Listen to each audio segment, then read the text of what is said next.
Good morning. Welcome to Pat's Pondering. Kind of a damp, dreary day here in South Texas, but hopefully this will give you some encouragement and thoughtfulness.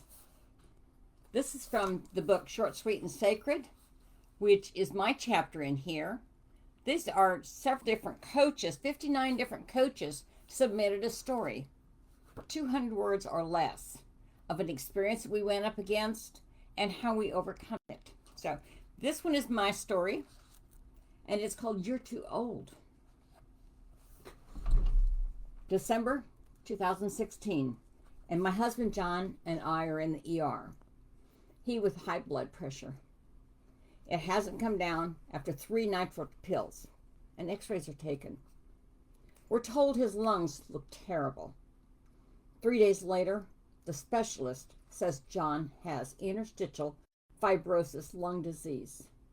It's incurable, and the doctor prescribes medicine to stop the progression. They give him 3 years to live. Other medications are added, but he gets worse. By 2017, he's on oxygen most of the time, getting weaker, and we decide to ask the doctor about a lung transplant.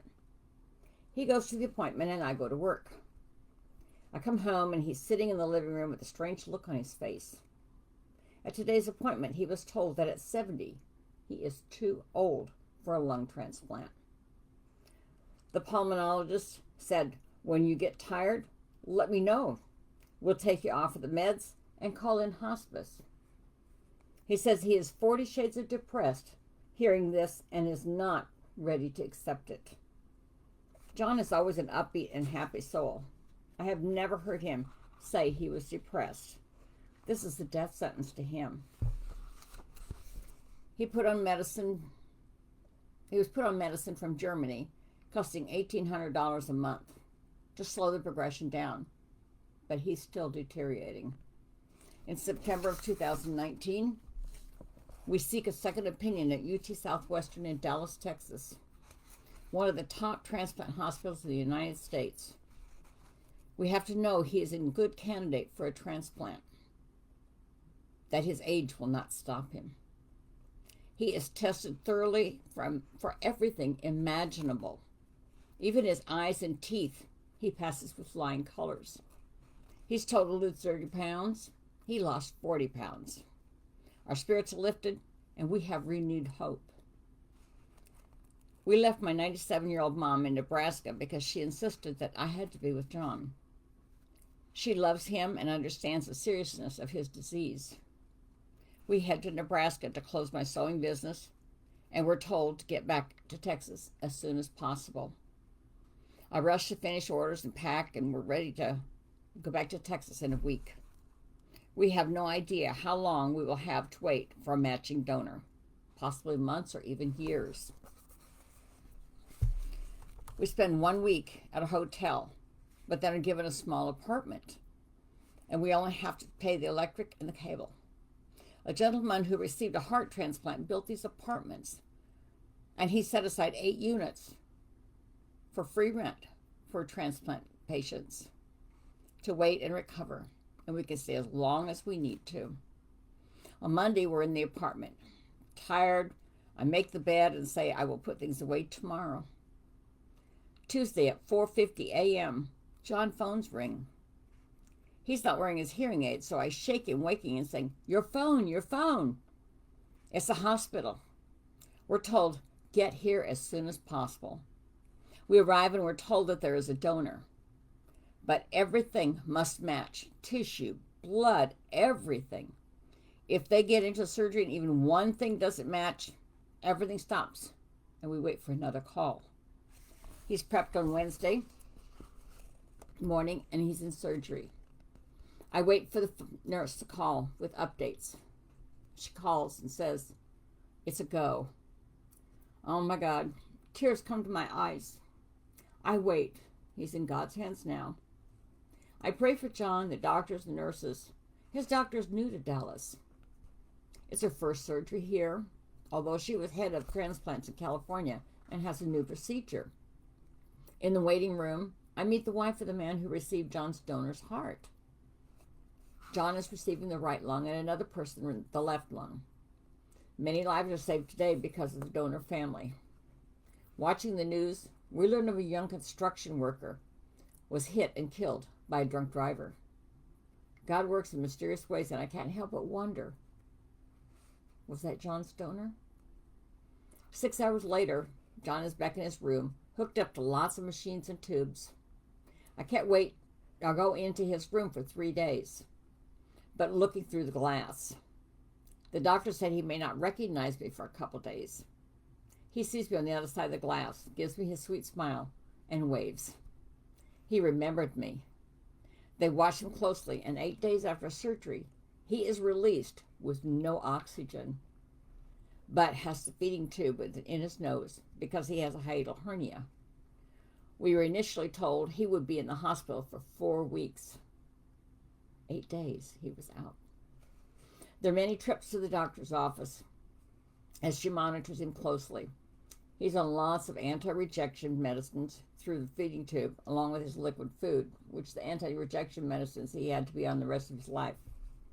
On one of our trips, we get to meet the wonderful gentleman who received the left lung, Tommy and his sweet wife, Diane.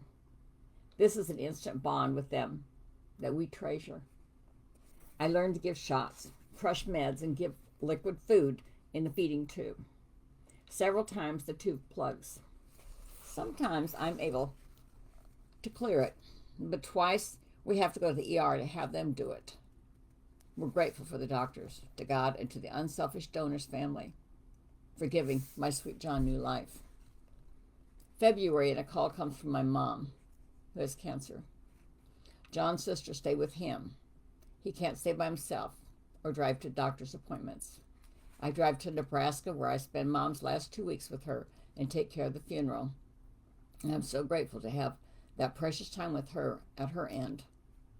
Then I drive back to my sweet John in Texas. March of 2020, and the hernia surgery is done.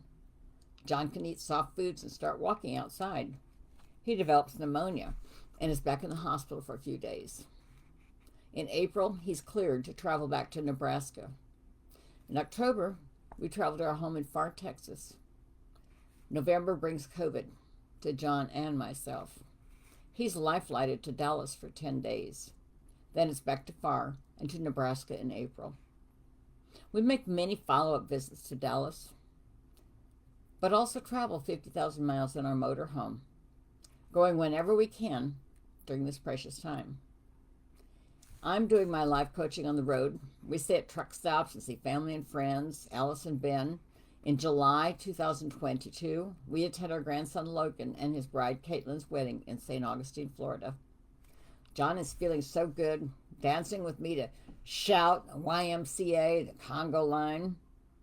It's great and such a blessing to be able to have this time with him, the love of my life, my sweet John, who it turned out was not too old. John received that lung transplant in 2019, and he lived for 2 more years successfully with that lung transplant. Now remember, that was on the right side. He developed lung cancer in the left lung. And I asked the doctor one time why they didn't take the left one out if the right one, the new one, was doing great. And he said, well, if the new one failed, he would have some backup on the left lung. And that ended up being the one that the cancer came in. They gave him 6 to 14 months to live. He lived about 5 weeks before he passed away. I will be forever grateful to that donor family. We did get to write a letter to them and thanking them, but we never heard back, and I understand.